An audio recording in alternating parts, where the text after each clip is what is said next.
y'all been composting wrong. So in today's video, I'm going to show y'all how y'all supposed to compost. Hello everybody, welcome back to my channel. First things first, y'all need a bucket. The bucket is the best way to compost because it holds temperatures better and, well, it holds heat better. Heat is important because that's what causes the stuff to break down quickly, right? Now the proper size for a barrel or whatever you're composting in is supposed to be like 3 feet by 3 by 3. 3 feet tall, 3 feet wide. It's supposed to be, you know, but look, who cares? I mean, if you want it to be bigger, it can be bigger. If you want it to be smaller, it can be smaller. As long as it's something in a bucket or a barrel, whatever, it is fine. So of course my bucket is not 3 feet tall. We're gonna say it's about 3 feet wide, but the thing is, it's not 3 feet tall.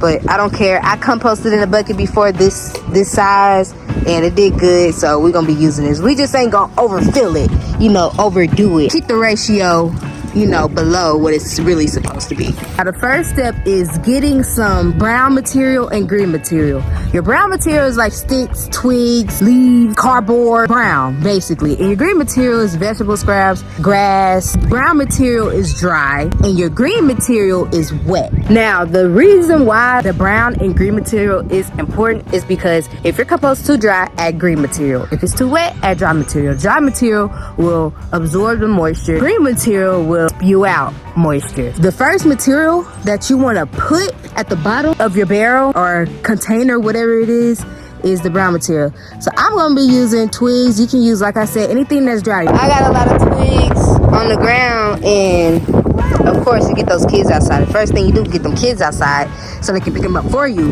instead of you doing it. It's spring break and we're finna do some work.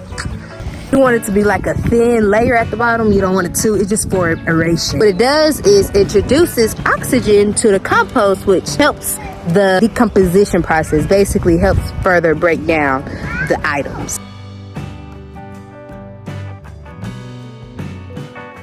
So after you put your twigs or brown material at the bottom to introduce oxygen to your compost, you want to start layering the brown and green material inside the compost bin. Make sure it is not too thick of layers. The best ratio is more brown material than green materials, because I can tell you the ratio, but don't nobody be calculating the ratio. Just make sure it's not overly wet and it's not overly dry. So keep that ratio balanced. You want more brown materials than you do have green materials. So we've been saving green material, kitchen scraps inside the house for a while, and so we're gonna add this on top of this. Remember, in thin layers. You're gonna take some of your green material and layer a thin layer on top.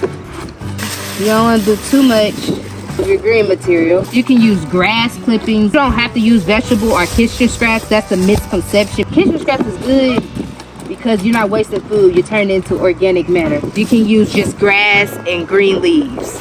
That's it. You can even just use leaves, dried leaves. On top of this layer, you're gonna add more brown material. And then over here, I have a tree that got dried leaves. So I'm gonna use some of these leaves, see? One from the butt. What do you have with this brown material, we're gonna add it to the compost. Remember, you want more brown material than you have green material.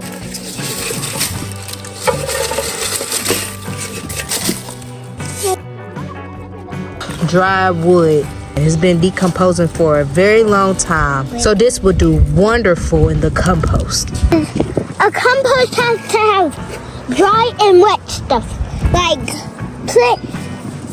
vegetables when they get old.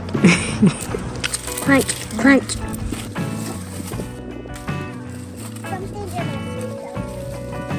Yep.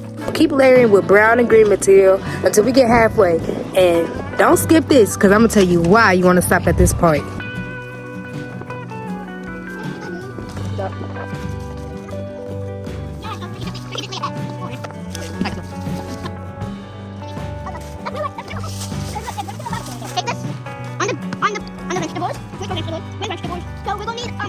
So the reason why you want to stop halfway is because this part is kind of important. It's not mandatory. You don't need to do it.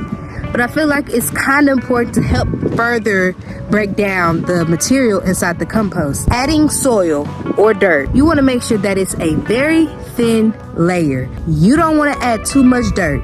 It's not needed. You really don't have to do it at all, but it helps introduce microorganisms into the compost so it can further break down the materials. Like I said, you want a thin layer. What all soil is the broken down material inside the compost. It's not dirt. Remember that. All I do is one layer of this. I don't put too much. That be it. After you add your dirt or soil, you want to keep layering like usual. More brown material than green material. You want to make sure that you end with brown material, not green material.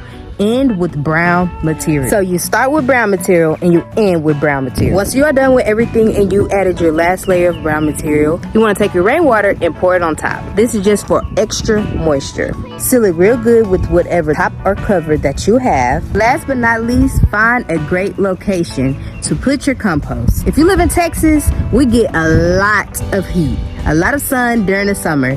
So if you're going to put your compost directly into the sun, then make sure you are checking on it often, because the sun will dry it out. And if it is dry, add green material to restore that moisture. You want to make sure that your compost is as wet as a squeezed out sponge. And there you have it, compost. Now I'm gonna run through a few tips so y'all are composting the perfect way. Make sure you aren't adding meat, oil, fish, bones, anything that's not supposed to be in compost. I will put a list of things to not add in your compost right here. Aeration. Make sure you are turning your compost at least once a month. I like to turn my compost every 2 weeks, but I know sometimes we can get lazy, so at least turn your compost every month. Make sure you have a balance of green and brown materials. You want more brown materials than you do green materials. I will put up a list of green and brown materials that you can add to your compost right here. Pause if you have to. Chopping and shredding your materials help everything break down more quickly.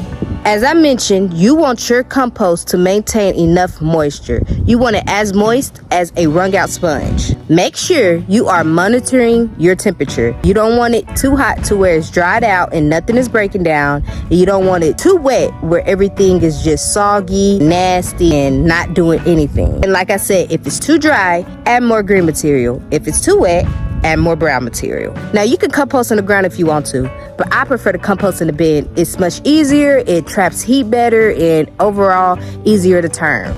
Last but not least, be patient. Composting takes time. I know you want to wake up one day and everything is done, use it the next day, and boom. But no, compost takes about 6 months to a year for everything to decompose.